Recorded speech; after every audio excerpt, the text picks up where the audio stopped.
Guys, இன்னைக்கு நம்ம 2022ல release ஆன குமாரி அப்படின்ற ஒரு ஹாரர் ஸ்பிரிச்சுவல் சம்மந்தப்பட்ட படத்தை பத்தி தான் பார்க்க போறோம். இந்த படத்தோட ஒன்லைன் என்னன்னா, ஒரு பயங்கரமான சாபத்துக்கு ஆளான ஒரு கிராமம். அந்த சாபம் அந்த கிராமத்துக்கு போகணும்னு சொல்லி ஒருத்தர் செய்யற தவறான விஷயம்னால அந்த கிராமம் இருட்டுல சூழ்ந்துருக்கு. அந்த கிராமத்துக்கு ரொம்ப ஹீரோயின் வராங்க. அவங்கள செய்து நடக்கக்கூடிய பயங்கரமான அமானுஷமான விஷயங்கள். அவங்களுக்கும் அவங்க குழந்தைக்கும் அந்த கிராமத்துல ஒரு ஆபத்து இருக்கு. அது என்ன ஆபத்து? அந்த ஆபத்துல இருந்து அவங்களும் அவங்க குழந்தையும் உயிரோட தப்பிச்சாங்களா இல்லையான்றதான் இந்த முழு படத்தோட கதையை. டக்குன்னு கதைக்குள்ள போலாம் வாங்க. நீங்க பாத்துருக்குது வாய்ஸ் மூவி ஷார்ட்ஸ். மறக்காம சப்ஸ்கிரைப் பண்ணுங்க அண்ட் பெல் ஐகானை கிளிக் பண்ணுங்க. படத்தோட ஸ்டார்டிங்ல ஒரு பாட்டி அவங்க பேத்திட்டு கதையை சொல்றாங்க. முந்தைய காலத்துல ஒரு கடவுள் இருந்தாங்க, பெண் கடவுள். அந்த கடவுள் அவங்களும் அவங்க தோழியும் பூமியை பாக்குறதுக்காக இங்க வந்தாங்க. இங்க வந்த அவங்களுக்கும் இங்க இருக்கிற இயற்கை காட்சிகளும் இங்க இருக்கிற மக்களையும் ரொம்ப பிடிச்சிருச்சு. அதனால ஒரு கடவுள் மட்டும் இங்கேயே தங்கிட்டாங்க. மத்த கடவுள் எல்லாம் அவங்களோட உலகத்துக்கு போயிட்டாங்க. அப்படி இங்க தங்கன்னா அந்த பெண் கடவுள் இங்க இருக்கிற ஒரு ஆணை சந்திச்சு அவங்கள திருமணம் பண்ணிக்கிட்டாங்க. அவங்களுக்கு 2 அழகான குழந்தையும் பிறந்தது. ஆனா அந்த 2 குழந்தைகளும் கடவுள் மாதிரியும் இல்ல, மனுஷங்கள மாதிரியும் இல்ல. காலப்போக்குல குழந்தைகள் வளர ஆரம்பிச்சாங்க. அவங்க அதிகமான சக்தி இருந்தனால அந்த சத்தியத்தையும் தவறான வழியில பயன்படுத்தினாங்க. இந்த கிராமத்தையே அவங்க நாசம் பண்ண ஆரம்பிச்சாங்க. இதெல்லாம் பிடிக்காத அந்த கடவுள் அவங்களுக்கு ஒரு சாபத்தை அளிச்சாங்க. அந்த தெய்வத்தோட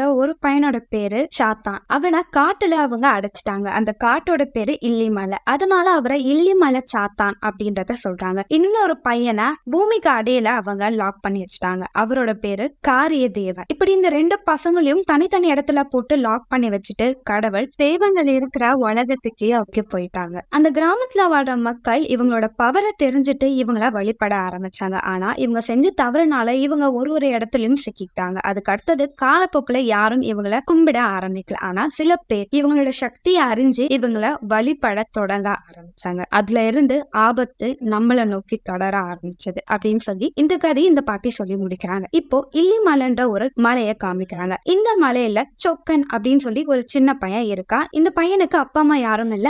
அங்க இருக்கிற மாடுகளை மேய்ச்சிட்டு இருக்கா. அவன் அந்த மலையை விட்டு கீழே இறங்கி வரான். அந்த மலைக்கு கீழே இருக்கிற கிராமத்தோட பேரு காணிரங்க கிராமம். இந்த கிராமத்துல விவசாயம் பண்றவங்க, பயிர் வளத்தெல்லாம் பாத்துக்கிறவங்க கீழ் ஜாதி, மேஜாதி சேர்ந்த ஒருத்தர். இவர் தான் இங்க இருக்கிற எல்லாரையும் வேலை வாங்குறது, அவங்க எல்லாரையும் வேலை செய்யறாங்களான்னு கண்காணிக்கிறது. இவர் பேரு லார்ட் துப்பன். இந்த கிராமத்துல இருக்க எல்லா விவசாயிகளும் இவரை தான் பார்த்து பயப்படுவாங்க. சொக்கன் அங்க நடந்து வரான். அங்க ஏதோ கூட்டமா இருக்காங்க, என்னதுன்னு சொல்லி எட்டி பாக்குறான். அங்க துப்பன் ஒரு வைரக்கல்ல பாத்துக்கிட்டு இருக்காரு. என் நாய்க்கு கூட இந்த கல்லை நான் கொடுக்க மாட்டேன்னு சொல்லி ரொம்ப ரொம்ப மோசமா பேசுறாரு. கம்மியான பொருள் தான் நான் வாங்குவேன், உனக்கு ஓகேனா சொல்லு நான் வாங்கிக்கிறேன்னு சொல்லிட்டு அங்க நடந்து போகும்போது அங்க சொக்கனை பாப்பாங்க. இங்க என்ன நினைக்கிற, போ எல்லாருமே இங்க நிக்காதீங்க, வேலை பாருங்க அப்படின்னு சொல்லி எல்லாரையும் அதட்ட ஆரம்பிப்பாரு. துப்பனோட மனைவி காமிக்கிறாங்க. அவங்க ரொம்ப நல்லவங்க. அவங்க கணவருக்கு தெரியாம அவங்க இருக்கிற எல்லாருக்கும் வயிறு ஃபுல்லா நிறைய சாப்பாடு போடுவாங்க. அவங்களுக்கு சொக்கன்னா ரொம்ப பிடிக்கும். ரொம்ப துருப்பான பையன். அவனுக்கு அப்பா அம்மா இல்லாதனால இவங்க நல்லா அவனை பாத்துப்பாங்க. சொக்கன் இந்த காட்டுக்குள்ள போக கூடாது, இந்த காட்டுல சாத்தான் இருக்கான்னு சொல்றாங்களே, ஆனா நீ மட்டும் எப்ப தைரியமா போற அப்படின்னு சொக்கனை பார்த்தவங்க கேட்கும் போது சொக்கனும் என்னெல்லாம் ஒண்ணும் பண்ணாது அப்படின்ட்டு, சரி உனக்கும் அவங்களுக்கும் என்ன ரகசியம் இருக்கு அதை சொல்லும் போது சொக்கன் எதுவுமே சொல்ல மாட்டான். பாதியிலே சாப்பாடை வச்சுட்டு நகர்ந்து போயிடும். அவன் போகும்போது அவனோட பையில மாம்பழம் இருக்கும். இவளுக்கு மாம்பழம்னா ரொம்ப பிடிக்கும். அதனால யாருக்கும் தெரியாம அதை ஒண்ணு எடுத்து சாப்பிட்டுருவாங்க. அதே நேரத்துல இங்க சொக்கனை காமிக்கிறாங்க. சொக்கன் அந்த காட்டுல நடக்கவும் போகவும் பயப்பட மாட்டான். ஏன்னா பிறந்தலதான் அங்கதான் இருக்கிறனால தைரியமா இருக்கான். அப்படி நடந்து போயிட்டே இருக்கும்போது ரொம்ப இருட்டாகுது. அங்க ஒருத்தர் கிட்ட ஒரு பொருளை வாங்கி ஒரு குகைக்குள்ள நடந்து போறான். இந்த குகைக்குள்ளதான் இல்லிமலை சாத்தான் இருக்காரு. அவருக்கு உணவெல்லாம் கொடுக்குது சொக்கன் தான். சொக்கனும் உணவை எடுத்துட்டு போய் அந்த இடத்துல வைக்கிறான். அந்த இடத்துல ரொம்ப இருட்டாவும் புகையுமா இருக்கு. கொஞ்ச நேரம் கழிச்சு அங்க மறைஞ்சு இருக்கிற இல்லிமலை சாத்தான் அவன் கையில இருக்கிற உணவை எடுத்துக்குது. அது ஒரு இறைச்சி.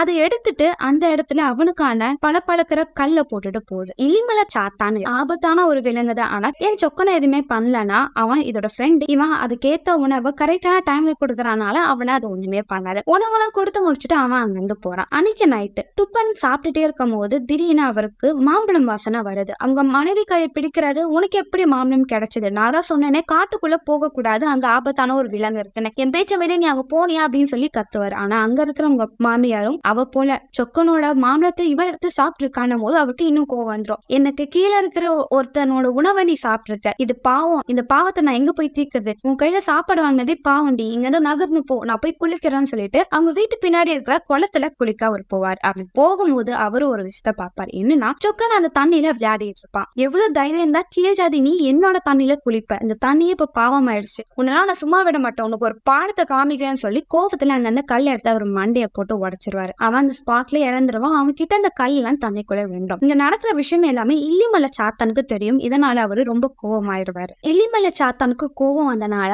அடுத்த நாள்ல இருந்து அந்த கிராமத்துல பயங்கரமான சம்பவங்கள் நடக்குது. நிறைய பேர் இறந்து போறாங்க. அவங்க வீட்டுக்குள்ள கல்லான மலைகள் கொட்ட ஆரம்பிக்குது. இதனால அங்க இருக்கிற எல்லாமே பயந்து போறாங்க. துப்பனும் தான் செஞ்சு தப்புனால்தான் இதெல்லாம் நடக்குதுன்னு சொல்லி நிறைய பிரார்த்தனைகள் பண்றாரு. ஆனா அது எதுவுமே சரியாகல. அந்த கிராமத்துல இருக்கிற எல்லாருக்கும் ஒரு விதமான வியாதி வருது. உடம்புல நிறைய இடங்கள் வீங்கி வீங்கி போயிடுது. இதெல்லாம் பார்த்து துப்பனுக்கு பயம் வந்துட்டு கடைசியில அவருக்கும் அந்த நோய் வர ஆரம்பிச்சிச்சு. இதுல இருந்து குணமாகணும்னு சொல்லி அம்மனை வழிபாடு பண்றாங்க. ஆனா அது சரியாகல. துப்பனோட வீட்டு பூமிக்கு அடியில இருக்கிற காரிய தேவன்ற அந்த காத்தான இவங்க வழிபட ஆரம்பிக்கிறாங்க. துப்பன் அவர் கையோட ரத்தத்தை எடுத்து அந்த ஓட்ட வழியா விட்டாரு. அதுல இருந்து இவங்களோட சாபம் அந்த கிராமத்தை விட்டு போயிடுச்சு. ஆனா இதுக்கு அடுத்ததான் பிரச்சனை ஆரம்பிக்கும் அப்படின்னு சொல்லி இந்த சீனை முடிச்சு இப்ப குமாரி அப்படின்னு படத்தோட பேரை போடுறாங்க. இப்போ இந்த படத்தோட கதாநாயகி குமாரியோட வாழ்க்கை எப்படி இருக்குன்னு சொல்லி அதை காமிக்கிறாங்க. ஒரு பாட்டிலேயே குமாரியோட குறும்புத்தனமும் அவளோட வாழ்க்கையும் சொல்லி முடிக்கிறாங்க. குமாரியோட அப்பா அம்மா இறந்து போயிருப்பாங்க. குமாரிக்கு அண்ணன் மட்டும் தான் இருக்கும். குமாரியும் குமாரி அண்ணனும் அவங்களோட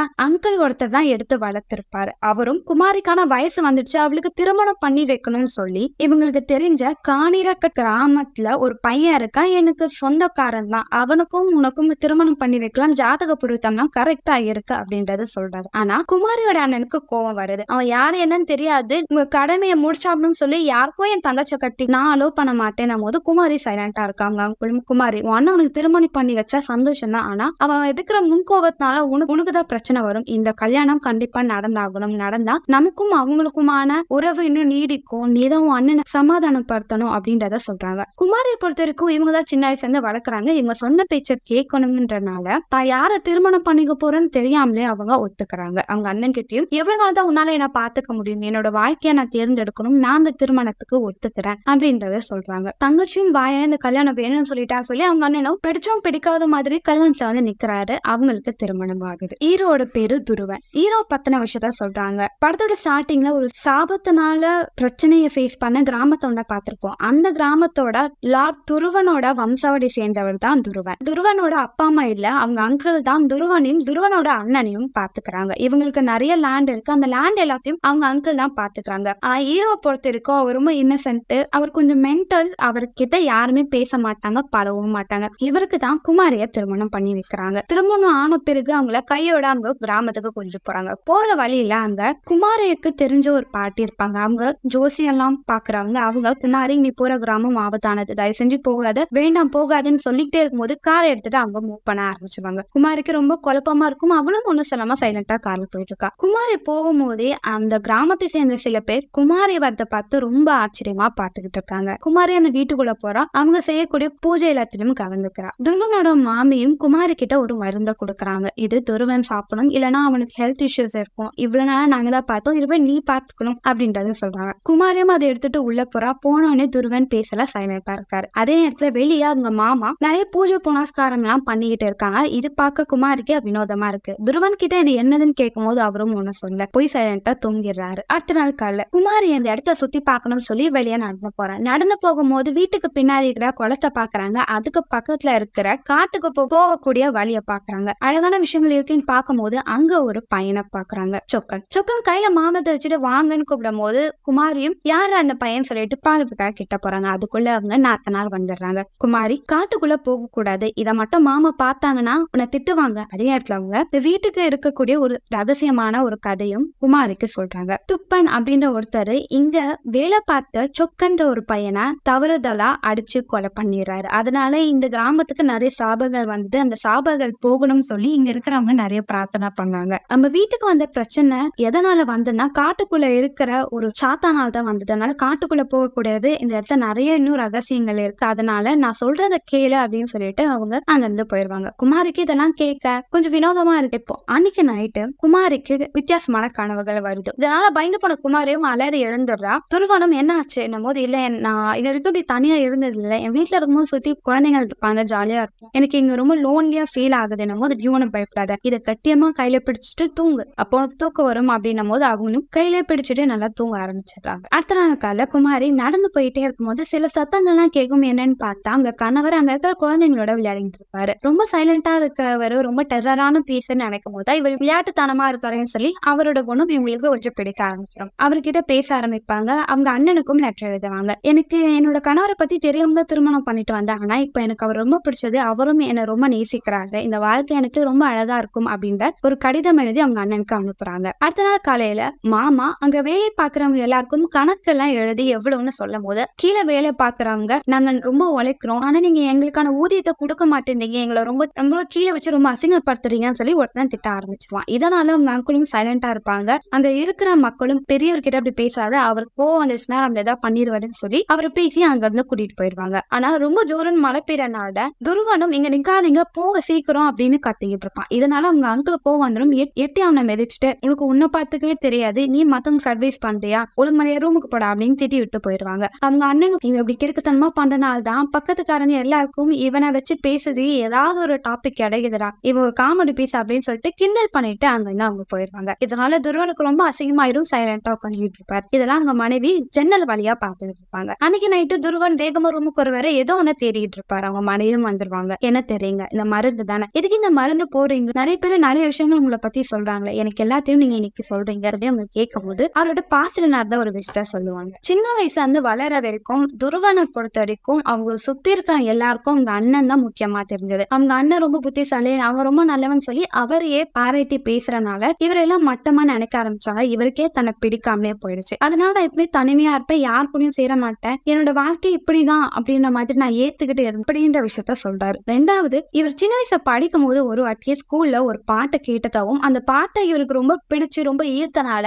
தன்னாரையாம ஆட ஆரம்பிச்சாரு. ஆனா அங்க இருக்கிற ஆசிரியர் இவரை பார்த்த உடனே அடிக்க ஆரம்பிச்சாங்க. இவங்க மட்டும் இல்ல, அவங்க குடும்பத்துல இருக்கிறவங்களும் இவரை அடிக்க ஆரம்பிச்சாங்க. அடிச்சு நைட்டு ஃபுல்லா அடி வாங்கி அவரும் ஒரு மாதிரி ரொம்ப ஸ்ட்ரெஸ் ஆயிட்டாரு. அது எனக்கு ரொம்பவும் வெறுப்பாயிடுச்சு. எல்லாருமே என்ன தப்பா நினைக்கிறாங்க, யாருக்குமே என்ன பிடிக்கலன்ற கோவத்தினார் என் ஆசிரியரை போட்டு நான் அடிச்சேன். அதனால சுத்தி இருக்கிறவங்க எல்லாருமே என்னை பார்த்து பைத்தியக்காரன்னு சொல்ல ஆரம்பிச்சிட்டான். எப்பவுமே தனிமையா தான் இருப்பேன், எனக்குன்னு யாருமே இல்லை அப்படின்னு சொல்லி அவரோட கஷ்டத்தை சொல்லும் போது அவங்க மனைவிக்கு ரொம்பவும் கஷ்டமாயிடும். நீங்க ஏன் கவலைப்படுறீங்க, உங்களுக்கு இப்ப நான் இருக்கேன், நீங்க எதையும் நினைச்சு வருத்தப்படாதீங்க, இருந்துட்டு உங்களுக்கு இந்த மருந்து தேவையில்ல எதுவுமே தேவையில்ல, எப்பவுமே உங்க கூட இருப்பேன், என் கையை நீங்க எப்பவுமே பிடிச்சிப்ப அப்படின்னு சொல்லி ஆறுதல் சொல்றாங்க. அப்படியே ரெண்டு பேரும் பேசி பழகினும் நிறைய விஷயத்த ஒருத்தங்க தெரிஞ்சுக்கிறாங்க. எப்பெல்லாம் துருவனுக்கு கோபமும் பயமும் வருதோ அந்த இடத்துல குமாரி அவங்களுக்கு உறுதுணையா இருந்திருக்காங்க. இப்ப குமாரியும் அந்த குளத்துக்கிட்ட நின்னுட்டே இருக்கும்போது சொக்கனோட வயசு கேக்குது. திரும்பி பாக்குறான். சொக்கனும் காட்டு வழியா வேகமும் ஓடி போறான். அவனை பார்த்த உடனே அவங்களும் காட்டு வழியா நடக்கிறாங்க. ரொம்ப தூரம் நடந்து போறாங்க. இப்போ ஒரு மரத்துக்கு பின்னாடியே அவன் போய் மறைஞ்சிடறான். அவங்களும் மரத்துக்கு பின்னாடி போய் எட்டி பார்த்தா அங்க ஒரு பாட்டி இருப்பாங்க. அவங்க இவங்களை பார்த்த உடனே நீங்க வருவேன்னு தெரியும், உனக்காக 12 வருஷம் நாங்க காத்துக்கிட்டே இருந்தோம், இப்போ உன் வயிற்றுல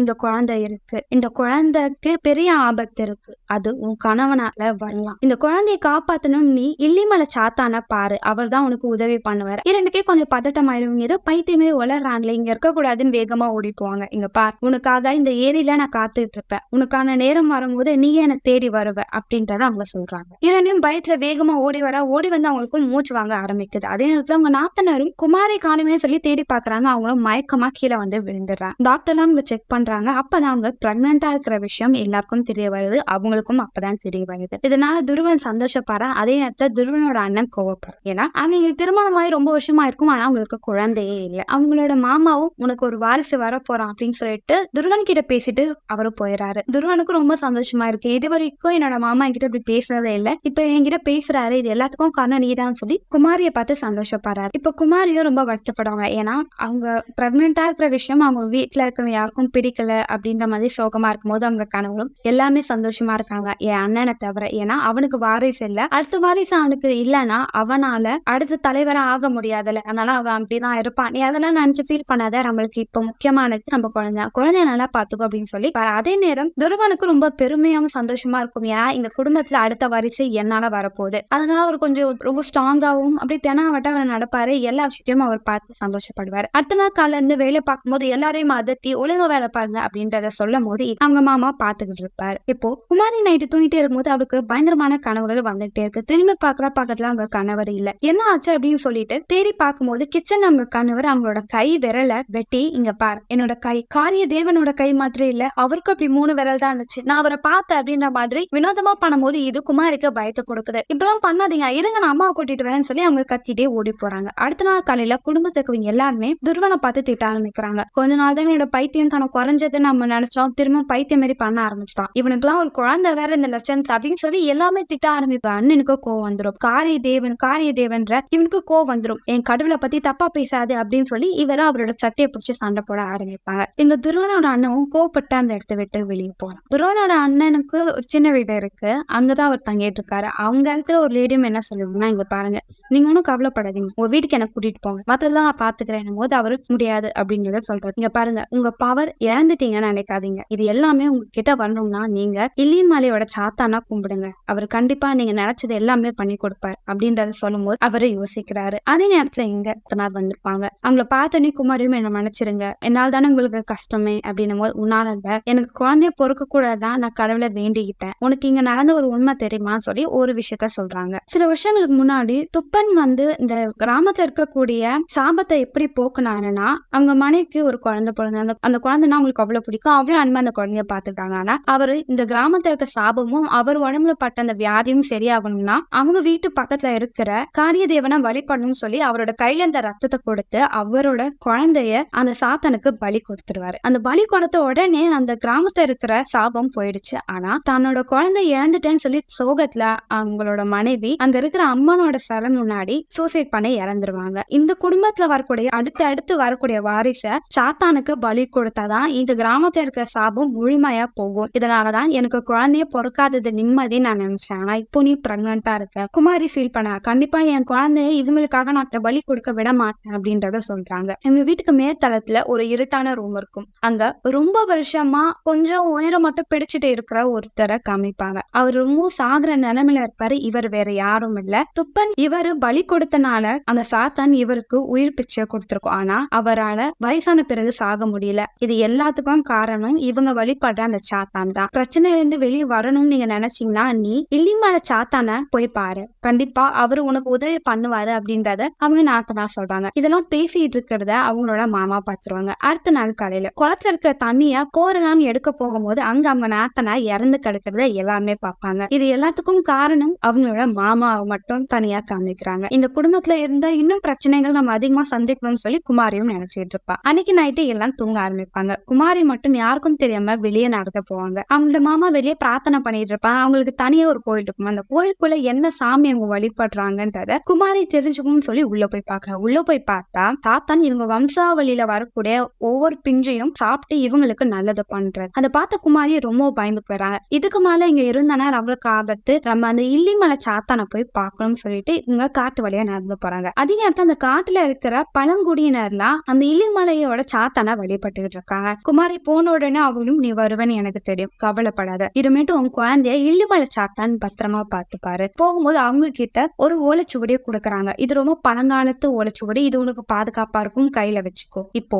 நம்ம இல்லிமலை சாத்தானை பார்க்க போலாம் வா அப்படின்னு சொல்லி கூட்டிட்டு போறாங்க. கூட்டிட்டு போகும்போது ஒரு விஷயத்த சொல்றாங்க. இல்லிமலை சாத்தானை பார்க்க இந்த கிராமத்துல இருக்கிறவங்களும் மத்தவங்களும் குகைக்கு போனா இறந்து போயிருவாங்க அப்படின்ற விஷயத்த அவங்க சொல்லிட்டு தான் அந்த குகைக்குள்ளேயே கூட்டிட்டு போறாங்க. குகைக்குள்ள போகும்போது நீ போகிறமே நான் வரமாட்டேன்னு சொல்லி வெளியே நின்று அவங்க பந்திரத்தை ஜபிச்சுக்கிட்டே இருக்காங்க. குமாரியும் உள்ள நடந்து போயிட்டே இருக்கு. அவளுக்கு கொஞ்சம் பயமா இருக்கு. ஆனா உள்ள போன பிறகு ஏதோ ஒரு உருவம் இவங்களை நோக்கி வரமே இருக்கு. பயந்து கீழே விழுந்துருவா. இப்போ அந்த இல்லிமலை சாத்தான காமிக்கிறாங்க. முகம் ரொம்ப கருப்பா இருக்கு, வாய் ரொம்ப அகலமா இருக்கு. அது அப்படியே இவ கிட்ட வருது, இவளோட வயிற்ற பாக்குது. டக்குன்னு அங்க ஏதோ ஒரு பொருளை தூக்கி போட்டுட்டு வேகமா போயிடுது. அந்த பொருளை குமாரி எடுத்து வச்சுக்கிறா. அந்த பாட்டும் இங்க பாரு, இத பத்திரமா உன் வீட்டுக்கிட்ட வச்சுக்கோ, நீங்க வந்ததையும் யாருக்கும் சொல்லக்கூடாது. குமாரியும் வேகமா வீட்டுக்கு போறா. அவங்க வீட்டு பக்கத்துல ஒரு இடத்த தூண்டி அந்த பூமியை புதைச்சு வச்சிடறா. இப்போ அந்த பாட்டியும் இருமேட்டு தான் இல்லிமலை சாத்தானோட முழு பவரை நீங்க பாப்பீங்க அப்படின்ற மாதிரி அவங்க சொல்லிட்டு இருக்காங்க. எங்க அடுத்த நாள் காலையில இருந்து அந்த கிராமத்துல திரும்ப பிரச்சனை ஆரம்பிச்சிச்சு. அங்க இருக்கிற நிறைய விலங்குகள் இறந்து போது நிறைய பேருக்கு வியாதி வந்து இறந்து போயிடுறாங்க. இது எல்லாத்துக்கும் காரணம் அந்த இல்லிமலை சாத்தான் அப்படின்றத அவங்க மாமா சொல்றாங்க. இப்ப அங்க இருக்கிற மக்கள் எல்லாருமே அவர் காலில் விழுந்து எங்களுக்கு உதவி பண்ணுங்க, மாமாவும் உங்களுக்கு வரக்கூடிய பிரச்சனைகளும் உங்களையும் பாத்துக்க போறது துருவன் தான், அவன் தான் அடுத்த லார்ட் ஆக போறான், அதனால அவர்கிட்ட கேளுங்க அப்படின்னும் போது துருவனுக்கு ஆச்சரியமா இருக்கு. ஆமா துருவன், உனக்குதான் குழந்தை பிறக்க போகுது, நீ தான் இனிமேட்டு இந்த மக்களையும் மத்தவங்களையும் பாத்துக்கணும், உனக்கு பவர் அதிகமா கிடைக்க போகுது, உன்னை திட்டுன எல்லாருமே உன்னை இப்போ கடவுளை கும்பிட போறாங்க அப்படின்னும் போது அவருக்கும் கொஞ்சம் பவர் கிடைச்ச மாதிரி கொஞ்சம் ஃபீல் பண்ணுவார். கவலைப்படாதீங்க, உங்க எல்லாரையும் நான் பாத்துக்கிறேன் அப்படின்றத சொல்றாங்க. இன்னைக்கு நைட்டு தான் துருவனுக்கு ஒரு பூஜையை போட போறாங்க. அந்த பூஜையில கலந்துக்கிறதுக்கான எல்லா வேலையும் பண்ண ஆரம்பிச்சிருவாங்க. ஆனா இது குமாரி குமாரிக்கு சுத்தமா பிடிக்கல. குமாரி வீட்டுல இருக்க அந்த பாட்டியும் அவங்க கணவர்கிட்ட போய், இங்க பாருங்க, துருவனுக்கு எதுக்கு இந்த பூஜை எல்லாம் நீங்க பண்றீங்க, அதெல்லாம் வேணாமே, இப்பதான் குமாரி வேற பிரெக்னெண்டா இருக்கா அப்படின்னும் போது, இங்க பாரு, நம்மளோட கிராமத்துல இப்ப சாபமும் திரும்ப ஆரம்பிச்சு, இதை சரி செய்யணும்னா துருவனால மட்டும்தான் செய்ய முடியும். இந்த கிராமத்துல இருக்கிற பிரச்சனையை சரி பண்ண உனக்கு ஒரு வழி தெரியுமா, தெரிஞ்சா சொல்லு, இல்லைன்னா இங்க இருந்து கிளம்பு அப்படின்றத சொல்லிடுவாங்க. அவங்க துருவனும் என்னோட கணவரும் சேர்ந்து இந்த விஷயத்த பண்ண ஆரம்பிச்சிட்டாங்க. இப்ப அவங்க யாராலையும் தடுத்து நிறுத்த முடியாது.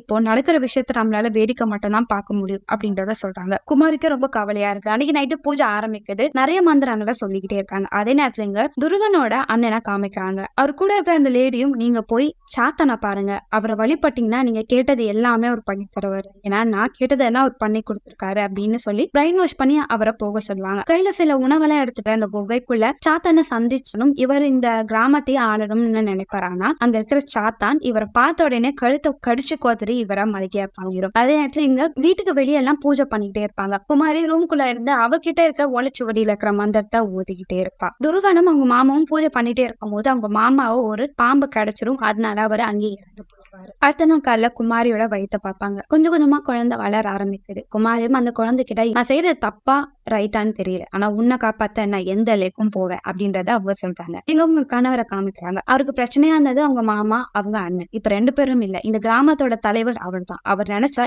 என்ன வேணா பண்ணலாம் அப்படின்ற அந்த தென்னாவட்ட அவருக்கு வர ஆரம்பிச்சிருச்சு. நான் மனைவியை பாக்குறாங்க. எத்தனாவது மாசம்? 6 மாசம். அப்ப இன்னும் கொஞ்ச நாள் தான் இருக்கு அப்படின்னு பேசிட்டே இருக்கும்போது இப்போ திடீர்னு நெருப்பு எரியிற சவுண்டு கேட்குது. வெளியே போய் பார்த்தா அவங்க வீட்டு பக்கத்துல அந்த 2 மரங்களும் கொழுந்து விட்டு எரியுது. இது எல்லாத்தையும் காணும் அந்த இல்லிமலை சாத்தான் தான். அடுத்த நாள் காலையில அந்த இடத்த வந்து அவர் பார்க்கும்போது, அவர் கீழே வேலை பாக்குறவங்க கிட்ட, நம்ம கீழே வேலை பாக்குற ஒருத்தர் ரொம்ப பேசினால, எனக்கு தெரிஞ்சு இதை அவன் பண்ணிருக்கலாம்னு நினைக்கிறேன், அவன் எங்க இருந்தாலும் சீக்கிரமா கூட்டிட்டு வா, அவன் கிட்ட நான் சில விஷயத்த பேசணும் போது, அவர் கீழே வேலை பாக்குறோம், அவனுக்குலாம் ஒன்னும் தெரியாது ஐயா, அவனை விட்டுருங்க, நம்ம நான் சொன்னதை கேட்கறதா ஒரு வேலை, எனக்கு புத்திமதி எல்லாம் சொல்லாத அப்படின்றது சொல்லும் போது, அவனை கூட்டிட்டு வந்து அவனை போட்டு அடி அடின்னு அடிப்பாங்க. நீ தானே இல்லிமலை சாத்தானுக்கு உதவி பண்ற, உன்னாலதான் இந்த கிராமத்துல திரும்ப சாபம் வந்துடுச்சு, சொல்லு, இந்த வீட்டுல என்ன ரகசியத்தை வச்சிருக்க அப்படின்னு சொல்லி அவனை போட்டு அடி அடின்னு அடிப்பாரு. ஆனா அவன், இது எதுவுமே நான் பண்ணல, உங்களால இந்த கிராமத்துக்கே சாபம் வந்தது, இந்த சாபம் எல்லாம் போகணும்னா நீ போய் இல்லிமலை சாத்தான தைரியமா போய் பாடுறான், அவனால தானே இதெல்லாம் நடக்குது, அவனுக்கு வைக்கிறேன்டா பெரிய ஆப்பு அப்படின்னு சொல்லிட்டு அவரும் கோவத்துல அங்கிருந்து நடக்க ஆரம்பிப்பாரு. அந்த காட்டுக்குள்ள வாழ்ற குடியின மக்கள் எல்லாத்தையும் துருவனும் அவங்களோட ஆட்களும் போட்டு அடிச்சு அவங்களை கொடுமைப்படுத்த ஆரம்பிப்பாங்க. சோ அங்க இருந்த ஒரு பாட்டியும், இங்க பார், நீ செய்யறது சரியில்லை, இதுக்கெல்லாம் சேர்த்து உனக்கு ஒரு பெரிய ஆப்பு வரப்போகுது அப்படின்னும் போது, இங்க பார், என்ன உங்களால ஒன்னும் பண்ண முடியாது சாத்தானால கூட அப்படின்னு சொல்லும் போது, உன்னால உன் குழந்தைய கூட கொல்ல முடியாது, ஏன்னா இல்லிமலை சாத்தான் உன்னோட மனைவிக்கு ஒரு சத்தியம் பண்ணி கொடுத்திருக்காரு, அதனால உன்னால உன் குழந்தைய கூட பலி கொடுக்க முடியாது, எல்லாம் நான் நினைச்சபடிதான் நடக்குது அப்படின்னு சொல்லும் போது அவருக்கு கோவம் வந்துடும். குமாரி கண்டிப்பா அப்படி பண்ண மாட்டா அப்படின்னு சொல்லி கத்த ஆரம்பிப்பாரு. இருட்ட ஆரம்பிக்கும். இப்ப அந்த காட்டுக்குள்ள பயங்கரமான குரல் கேட்கும். அதனால துருவன் இங்க இருந்து ஆபத்து, இங்க இருந்து நம்ம போகணும்னு சொல்லி அவங்க ஆட்கள் எல்லாம் நடந்து போக ஆரம்பிப்பாங்கன்னா, ஒருத்தவங்க ஓட ஆரம்பிக்கும் போது அங்க இல்லிமலை சாத்தான் எல்லாரையும் கடிச்சு குதிரை கொலை பண்ண ஆரம்பிச்சிடும். ஆனா கடைசியில துருவனை பார்க்கும். துருவன் பார்த்து பயந்து போயிடுவாரு. ஏன்னா விடுங்க, அவனை நான் ஒரு வழி பண்ணிடுறேன் போது, இது நம்மளுக்கான நேரம் இல்லை, இங்க இருந்து நம்ம போகணும்னு சொல்லி வேகமா துருவனை கூட்டிட்டு வந்துடுறாங்க. துருவன் வீட்டுக்கு வந்தோடனே சம கோவப்படுவாரு. இந்த கிராமத்துல நடக்கிற எல்லா விஷயத்தும் காரணம் நீ தானா, நீ என்னை ஏமாத்தான நினைச்சு கூட பாக்கல போது, என் குழந்தைக்காக நான் என்ன வேணா பண்ணுவேன், எனக்கு என் குழந்தைதான் முக்கியம் போது துருவனுக்கு கோவம் வந்துடும். இந்த கிராமத்துல இருக்கவங்க எல்லாருமே என்ன நம்புறாங்க, எல்லாத்துக்கும் காரணம் இந்த குழந்தைதான், இந்த குழந்தைய பலி கொடுத்தாதான் இன்னுமே இந்த மரியாதையும் இந்த பதவியும் எனக்கு முழுமையா கிடைக்கும், குழந்தை கண்டிப்பா நான் பலி கொடுத்ததா இருக்க யார் சொன்னாலும் நான் கேட்க மாட்டேன், இதுமேட்டு இந்த வீட்டுக்குள்ளதான் இருக்கணும் சொல்லி ரூம் லாக் பண்ணி வச்சுட்டு அவரு போயிடுவாரு. இங்க துருவனோட அண்ணன் கூட இருந்த அந்த லேடி இங்க வருவாங்க. துருவனை நான் பாக்கணும் அப்படின்னும் போது நைட்டு துருவன் அவங்களோட வீட்டுக்கு போவாங்க. வெளியே இருக்கிற ஆளும் அண்ணனமா தான் தம்பியா இருக்கான் அப்படின்னு நினைப்பாங்க. ஆனா இங்க துருவனை பார்த்தோன்னே அந்த லேடி, இங்க பாருங்க, நீங்க ஒண்ணும் கவலைப்படாதீங்க, உங்க கூடயே நான் இருக்கிறேன், உங்களுக்கு நான் உதவி பண்றேன் அப்படின்னு பேசிட்டே இருக்கும் போது அவரும், இங்க பாரு, என் அண்ணனை மாதிரியும் என் மாமா மாதிரியும் நான் கிடையாது, நான் வேற மாதிரி, நான் இங்க வந்தது எதுக்கு தெரியுமா, உனக்கு நன்றி சொல்லணும், ஏன்னா உன்னாலதான் என் அண்ணனும் என்னோட மாமாவும் என் லைஃப்லயே இல்லை, நான் இப்ப நிம்மதியா இருக்கேன், அடுத்த வாட்டி நான் உன்னை பார்த்தேன்னு வச்சுக்கோ, ஏன் பார்த்த இடத்துலயும் உன்னை கொலை பண்றேன், மரியாதை இந்த ஊரை விட்டு நீ வெளியே போ அப்படின்னு சொல்லிட்டு போகும்போது அந்த லேடி சிரிக்க ஆரம்பிச்சிருவாங்க. நீ என்ன நினைக்கிற, இந்த சாபத்துல இருந்து நீ வெளியே வந்துட்டேன்னு நினைக்கிறியா, கிடையவே கிடையாது, உன் அண்ணனுக்கும் உன் மாமாக்கும் நடந்த நிலைமை தான் உனக்கும் நடக்க போகுது, உன்னை யாராலையும் காப்பாற்ற முடியாது, அந்த இல்லிமலை சாத்தான் கிட்ட நீ சாகதான்டா போற அப்படின்னு சொல்லும் போது அவருக்கு கொஞ்சம் குழப்பமா இருக்கும். அங்கன்னு டக்குன்னு வந்துடுவார். இங்க குமாரியோட அண்ணன் குமாரியை பார்க்கறதுக்காக வருவார். குமாரி லெட்டர் எழுதி வச்சிருப்பாங்க, அவங்களுக்கு இங்க இருக்க பிடிக்கல அப்படின்ற மாதிரி, அதனால அவங்க அண்ணா அங்க வருவார். கோவப்படுவார். இது எல்லாத்துக்கும் காரணம் உன் புருஷன் தானே, அவனை நான் சும்மா விட மாட்டேன். குமாரியோட கணவரை அடிக்க போவாங்க. மாத்தி மாத்தி சண்டை போடும் போது குமாரியோட கணவருக்கு கோவம் வந்துடும். கட்டி எடுத்து அவரை அடிச்சு குமாரியோட அண்ணனை கொலை பண்ணிடுவார். அங்க இருக்கிற மக்கள் எல்லாம் பயந்து போயிருவாங்க. துருகன் குமாரியோட அண்ணனை கொலை பண்ணிட்டாங்கன்னு சொல்லி ஊருக்கே சொல்ல ஆரம்பிச்சிருவாங்க. இதனால குமாரி ரொம்ப வருத்தப்படுவா. நான் யாரை ரொம்ப நேசிச்சேனோ அவராலேயே எனக்கு நிறைய பிரச்சனைகள் நடக்குது. கதறி அழுக ஆரம்பிப்பாங்க. ஒழுங்கா சாப்பிட மாட்டாங்க. அங்க அந்த பாட்டி வருவாங்க. எனக்கு ஒரு குழந்தை பிறந்தான், அவனையும் நான் இங்க இருக்கிற அந்த சாத்தானுக்கு பலி கொடுத்தேன். இது எனக்கு மட்டும் இல்ல, அடுத்தடுத்து வர ஜென்ரேஷனும் இதெல்லாம் அவங்க பண்ணி ஆகணும். அதனால இதை நினைச்சு நீ வருத்தப்படாத அப்படின்னு சொல்லும் போது குமாரிக்கு கோவம் வந்துடும். என் குழந்தைக்காக நான் எந்த லெவலுக்கு வேணா போவேன், எனக்கு என் குழந்தை முக்கியம். இப்ப குமாரியும் இப்படியே இருந்தா இவங்க தன்னோட குழந்தைய பலி கொடுத்துருவாங்க. இதுக்கு ஏதாவது ஒரு வழி பண்ணணும்னு சொல்லி அவங்க வீட்டுக்கு மேல இருக்கிற அந்த வயசானவரை பார்க்க போவாங்க. அவரை பார்த்த உடனே பயந்துருவாங்க. என்ன பார்த்து பயப்படாதமா, என்கிட்ட வா, உங்ககிட்ட ஒரு முக்கியமான விஷயத்த சொல்லணும். இங்க நடந்த எல்லாத்துக்கும் காரணம் நான் பண்ண தப்புனாலதான் எல்லாமே இப்ப வேதனைப்படுறாங்க. நான் உனக்கு ஒரு விஷயத்த சொல்றேன், நல்லா கேளு. நாங்க முன்னாடி ஒரு அம்மனை கும்பிடணும். அந்த அம்மன் கிட்ட ஒரு வாள் இருந்தது. அந்த வாள்ல நிறைய பவர் இருக்கு. அந்த வாள் உனக்கு தேவைப்படும். நான் சொல்ற இடத்துக்கு போ, அந்த வாளை நீ எடுத்து வச்சுக்கோ. பௌர்ணமி அப்போ அந்த 2 சாத்தானுங்களும் சண்டை போட ஆரம்பிக்கும். ரொம்ப ஆக்ரோஷமா சண்டை போடும். அந்த டைம் உன் குழந்தைய அவங்க பலி கொடுக்க முயற்சி பண்ணுவாங்க. நீ முயற்சி பண்ணி உன் குழந்தைய காப்பாத்து, அந்த வாள் உனக்கு துணையா இருக்கும் அப்படின்றத அவர் சொல்லிடுவார். இப்போ அந்த வாளை தேடி அவங்க போவாங்க. இப்போ அந்த வயசானவங்க கிட்ட குமாரி அந்த வாள் எங்க இருக்குன்னு எனக்கு எப்படி தெரியும் அப்படின்னும் போது அவர் ஒரு வழியை சொல்லுவார். அந்த வழியை நீ நடந்து போனா அந்த வாள் தன்னால உன் கண்ணுக்கு தெரியும், அதை நீ எடுத்து பத்திரமா வச்சுக்கோ அப்படின்றத சொல்லுவாங்க. அவங்களும் நடந்து போவாங்க. அந்த இடத்துல ஒரு சாமியோட சிலை இருக்கும். அது கீழே ஒரு வாள் இருக்கும். அதை குமாரி எடுத்து வச்சுப்பாங்க. இப்போ 9 மாதம் கழிச்சு அவங்க பிரசவ வலி வந்துடும். அங்க இருக்கிற பாட்டிங்கெல்லாம் வந்துக்காக உதவி பண்ணுவாங்க. அவங்களுக்கு ஆண் குழந்தை பிறந்திருக்கும். குழந்தை பிறந்த உடனே துருவனும் பிரார்த்தனை பண்ண ஆரம்பிச்சிருவார். அதுக்கான பூஜைகள் தேவையான விஷயத்தான் பண்ணி ப்ரே பண்ணும் போது அதே நேரத்துல குமாரி தன்னோட குழந்தைய தூக்கிட்டு காட்டு வழியா வேகமா ஓடி போவாங்க. இலிமலை சாத்தான் கிட்ட பாதுகாப்பா தஞ்சம் போகிற குமாரி ஓடிட்டே இருக்கும்போது இப்ப யாரோ அவ முன்னாடி வந்து அவளை அடிச்சு போட்டு குழந்தைய தூக்கிட்டு போயிடுவாங்க. யாருன்னா அவங்க கணவர் தான். கணவர் அங்க இருக்கிற அந்த சாத்தானுக்கு முன்னாடியே அவரோட குழந்தைய வச்சுட்டு கையை அறுத்துட்டு பிரார்த்தனை பண்ண ஆரம்பிப்பாரு. இப்போ அந்த பூமிக்கு அடியில வாழ்ந்துட்டு இருக்கிற காரியதேவ் சாத்தான் வெளியே வர ஆரம்பிக்குது. அது கொஞ்சம் கொஞ்சமா வெளியே வருது. இதை பார்த்து துருவனும் ஆச்சரியப்படுறான். அப்படியே கீழே விழுந்து கும்பிட ஆரம்பிக்கிறான். அது கொஞ்சம் கொஞ்சமா குழந்தை கிட்ட வருது. அதே நேரத்துல எங்க குமாரியும் கண்ணை திறந்து பாக்குறா. தன் குழந்தை காப்பாத்தன்னு சொல்லி வீரமா தன்னோட வாழை எடுத்துட்டு யாரு நேர்ல நின்னாலும் பரவாயில்ல போட்டு தட்டு குழந்தைய காப்பாத்தன்னு வந்துட்டு இருக்காங்க. அப்படி வரும்போது இங்க அந்த சாத்தான் கொஞ்சம் கொஞ்சமா அந்த குழந்தை கிட்ட வருது. இப்போ அந்த குழந்தைய கடிக்க வரும்போது அந்த இடத்துக்கு இலிமலை சாத்தான் வந்துருவான். வந்து அந்த குழந்தைய அவர் காப்பாற்ற முயற்சி பண்ணுவாரு. மாத்தி மாத்தி இந்த 2 சாத்தானுக்கும் நடுவுல சண்டை வரும். இதை பார்த்த துருவனும் அவனோட சாத்தானுக்கு உதவி பண்ணலான்னு பாப்பா. ஆனா இலிமலை சாத்தான் ஒரு அடி அடிக்கும் போது அவன் சுருண்டு கீழே விழுந்துருவான். மாத்தி மாத்தி எல்லாம் சண்டை பட்டுட்டே இருக்கும் போது அந்த இடத்துக்கு குமாரி வருவா. அவரோட குழந்தைய காப்பாத்துன்னு சொல்லி அங்க இருக்க சாத்தானை அடிச்சுட்டு குழந்தை எடுக்க போவா. ஆனா அப்படியும் அதை அடிச்சிடும். அப்படியே மாத்தி மாத்தி சண்டை போடும் போது அந்த குழந்தைய காப்பாத்துன்னு சொல்லி இலிமலை சாத்தான் அந்த வெள்ளை சாத்தானை பிடிச்சு அந்த குள்ள தள்ளி விட்டு அதுவும் கீழே விழுந்து கொஞ்ச நாள் கழிச்சு அலற சவுண்டு கேட்கும். இங்க குமாரியும் குழந்தைய தூக்கிட்டு ஓடி போயிடலாம் சொல்லி குழந்தைய தூக்கும் போது அவங்க கணவர் இந்த கிராமத்துல இருக்கிற சாபம் போகணும், என் குழந்தைய நான் பலி கொடுக்கணும், நானே இதை பண்ணுறேன்னு சொல்லி குழந்தையத்தோட வருவாரு. குமாரி குழந்தைக்காக அவங்க கணவரோட நெஞ்சிலே கத்தி வச்சு குத்திடுவாங்க. கொஞ்ச நேரம் கழிச்சு இலிமலை சாத்தான் அந்த குகையை விட்டு வெளியே வருது. கையில காரி தேவோட நாக்கோட குமாரிய பார்த்து அந்த இடத்த விட்டு வேகமா காட்டு வழியா ஓடி போயிரு. இதை பார்த்த குமாரிக்கு ஆச்சரியமா இருக்கும். இப்போ சில வருடங்கள் கழிச்சு காமிக்கிறாங்க. அந்த கிராமத்துல இருக்கக்கூடிய சாபம் முழுசா நீங்கிடுச்சு. அந்த முன்னைய காலத்துல எந்த தெய்வத்தை அவங்க வழிபட்டாங்களோ அந்த அம்மனை வச்சு குமாரியும் அவங்க குடும்பமும் வழிபட பண்ண ஆரம்பிச்சிட்டாங்க. அந்த கிராமத்துல இப்ப எந்த ஒரு குறையும் இல்லாம நல்ல வளத்தோடையும் சந்தோஷத்தோடையும் அந்த கிராமம் இருக்கு. அது மட்டும் இல்லாம இந்த பிரச்சனை எதனால ஆரம்பிச்சதுன்னா மக்களுக்கான மரியாதையும் அவங்களுக்கு தர வேண்டியதையும் ப்ராப்பரா தராததான் பிரச்சனை. அதனால இந்த விஷயத்த சரி செய்யணும்னு சொல்லி குமாரி அங்க இருக்கிற ஏழை மக்களுக்கு அவங்க செய்யற வேலைக்கான கூலிய கரெக்டா கொடுக்கறாங்க. அது அங்க இருக்கிற மக்களுக்கும் சந்தோஷத்தை கொடுக்குது. எல்லாமே குமாரிக்கு மரியாதை கொடுக்கறாங்க. கொஞ்ச நேரம் கழிச்சு அந்த குழந்தை காணாம போயிடுது. குமாரியும் எங்க அந்த குழந்தைன்னு சொல்லி தேடிக்கிட்டே இருக்காங்க. அதே நேரத்துல இங்க அந்த குழந்தை அவங்க வீட்டுக்கு பின்னாடி இருக்கிற காட்டு வழியா நடந்து போகுது. அந்த குழந்தை கண்ணுக்கு தெரியுது சொக்கன் கையில மாமத்தை வச்சு அந்த குழந்தைய கூப்பிடுறான். அந்த குழந்தையும் அவனை பார்த்து போக ஆரம்பிக்குது. இதோட இந்த படத்தை முடிக்கிறாங்க. படத்தோட எண்ட்ல என்ன கதையா இருக்கும்னா இலிமலை சாத்தான் குமாரிக்கு பண்ண உதவிக்காக அது அந்த குழந்தைய எடுத்துக்கலாம், இல்லனா துருவனோட அடுத்த வம்சாவளி இந்த குழந்தை தான் சொல்லி இந்த கொல்லவும் முயற்சி பண்ணலாம். எதுவானாலும் குமாரி இதை பார்த்துட்டு சும்மா இருக்க மாட்டான். அந்த குழந்தைக்காக அவ இலிமலை சாத்தான கூட வேட்டையாட ரெடியா தான் இருப்பா. அடுத்த ஒரு வித்தியாசமான படத்தை நான் உங்களை சந்திக்க வரேன். Until then, bye bye.